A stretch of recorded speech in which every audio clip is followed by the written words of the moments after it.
A casa dos Santos se erguia imponente no final da rua. Suas paredes de madeira antigas contavam histórias de gerações passadas. Os moradores anteriores haviam deixado suas marcas. Um telhado levemente inclinado, janelas com molduras gastas e um jardim que já fora exuberante, mas agora se resumia a um emaranhado de ervas daninhas e flores murchas. A casa tinha um ar de mistério, e não apenas pela sua aparência, mas pelas lendas que a cercavam. Após a morte do avô, Maria, uma mulher determinada e prática, decidiu que era hora de sua família recomeçar em um novo lugar. Ela queria que seus filhos, Pedro e Clara, tivessem uma nova perspectiva, longe das memórias dolorosas da cidade natal. Maria acreditava que a Casa dos Santos poderia oferecer isso. No entanto, Pedro, de 15 anos, e Clara, de 10, estavam relutantes em deixar seus amigos e a vida que conheciam para trás. Clara, em particular, sentia uma ligação profunda com seus brinquedos e desenhos, que ela imaginava seriam deixados para sempre. No primeiro dia na nova casa, o cheiro de madeira e mofo invadiu suas narinas enquanto entravam. Clara observou os detalhes, os ladrilhos antigos, as paredes manchadas pelo tempo e as sombras que dançavam à luz fraca. Maria tentou acalmar os ânimos, dizendo que a casa tinha um charme especial, uma história que estava esperando para ser descoberta. Vamos fazer dela um lar, Maria afirmou com otimismo. Mas os olhos de Clara estavam fixos em uma parede da sala de estar, onde um grande retrato emoldurado estava pendurado, coberto por uma fina camada de poeira. O retrato mostrava um homem de olhos penetrantes e um sorriso enigmático. Ele usava roupas de época, e sua expressão parecia oscilar entre o amistoso e o ameaçador. Clara se aproximou, fascinada, e seus dedos tocaram a moldura fria. Quem é ele, mamãe? Perguntou, virando-se para Maria, que se aproximou para ver. Não sei, querida. Deve ter sido o antigo proprietário da casa. Acredito que a família o deixou para trás, respondeu Maria, um pouco hesitante. Pedro se aproximou com um sorriso cínico. Talvez ele esteja preso aqui. Cuidado, Clara. Ele pode querer sua alma. As palavras de Pedro foram ditas com sarcasmo, mas Clara não estava brincando. Ela sentia uma conexão estranha com o homem do retrato, como se ele estivesse vivo de alguma forma. Naquela noite, enquanto tentava dormir em seu novo quarto, Clara se virou de um lado para o outro, inquieta. O silêncio da casa parecia opressivo, e os rangidos das tábuas soavam como sussurros. Finalmente, adormeceu, mas não por muito tempo. Sonhou com o homem do retrato, que a chamava para se aproximar dele, um convite sedutor que deixava uma sensação de desconforto. Na manhã seguinte, Clara se levantou suada e ofegante. O que houve? Maria perguntou, preocupada. Clara apenas balançou a cabeça, não sabendo como explicar o pesadelo que a atormentava. Com o passar dos dias, a família se adaptou à nova casa.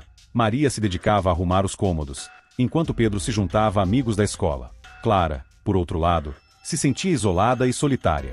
Ela frequentemente ficava admirando o retrato, observando como a expressão do homem mudava. Às vezes, ele parecia sorrir, outras vezes, parecia triste, e em algumas ocasiões, seu olhar se tornava ameaçador.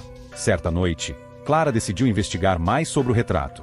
Ela se aventurou na biblioteca da cidade, um lugar que tinha um cheiro de livros antigos e poeira. Entre os volumes, encontrou um livro sobre a história da cidade. O livro mencionava um artista chamado Eduardo Santoro, que havia sido um famoso pintor no século XIX. Ele havia vivido em uma casa semelhante à sua, e seu desaparecimento misterioso intrigava os moradores locais. Clara leu a história com avidez. Eduardo era conhecido por seus retratos impressionantes, mas sua fama veio acompanhada de rumores sombrios. Diziam que suas obras eram amaldiçoadas e que ele havia se perdido em sua própria arte. O mais chocante foi descobrir que a última pintura que Eduardo fez era um retrato de si mesmo, pendurado em sua casa, exatamente como o que Clara tinha encontrado. Retornando para casa, Clara estava inquieta. O retrato estava se tornando uma presença dominante em sua vida. Naquela noite, enquanto tentava dormir, ouviu um sussurro que parecia vir do corredor. Curiosa, ela levantou-se da cama e seguiu o som até a sala. O retrato estava iluminado por uma luz fraca da lua, e a mancha escura que antes havia notado estava mais evidente.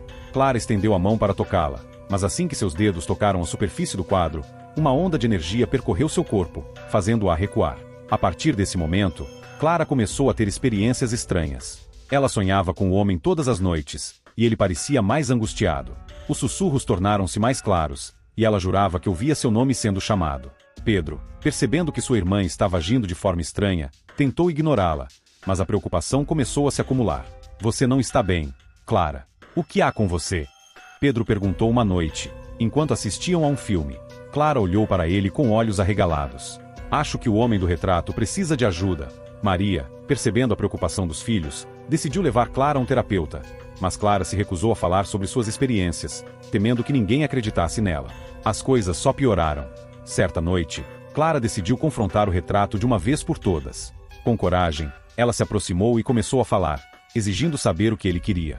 O ambiente ao redor dela ficou gelado, e a luz da sala começou a piscar, fazendo seu coração disparar. Por que você está me chamando? O que você quer de mim? Clara gritou. O homem no retrato começou a sorrir de forma maligna, e Clara sentiu uma pressão em seu peito, como se algo estivesse tentando puxá-la para dentro do quadro. Nesse momento, Pedro acordou assustado e correu para a sala. Ao ver a cena, ele não hesitou. Clara, afaste-se dele. Ele tentou puxá-la, mas algo invisível os impediu.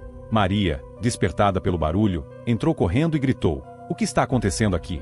A casa começou a tremer, e o retrato começou a emitir uma luz sobrenatural que preenchia a sala com uma sensação de pavor. Clara estava paralisada, presa em um transe, enquanto a figura no retrato parecia ganhar vida, estendendo uma mão espectral em sua direção. "Saia da minha cabeça!" Clara gritou, mas suas palavras estavam cheias de desespero.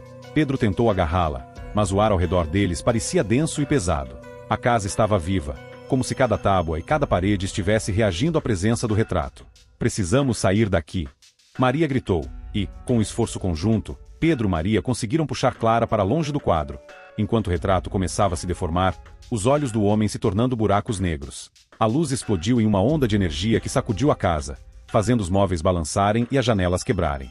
Clara desmaiou, e, quando a poeira assentou, a sala estava em silêncio. O retrato tinha desaparecido, e a casa parecia ter voltado ao normal, mas Clara ainda estava desacordada. Quando Clara despertou, estava em seu quarto, cercada por sua mãe e irmão. A luz do sol entrava pela janela, e a casa estava silenciosa. O retrato não estava mais lá, mas uma sensação de perda preenchia o ar. "Você está bem, Clara?" Maria perguntou, seu olhar cheio de preocupação. Clara balançou a cabeça, tentando processar o que havia acontecido. "Eu vi ele. Ele estava lá. Ele queria me pegar", Clara murmurou, as lágrimas escorrendo pelo rosto. "Mas eu consegui. Eu consegui me afastar dele." Pedro a abraçou, aliviado por vê-la acordada. "Nunca mais vamos voltar a olhar para aquele quadro, certo?", disse ele, tentando trazer um pouco de humor à situação.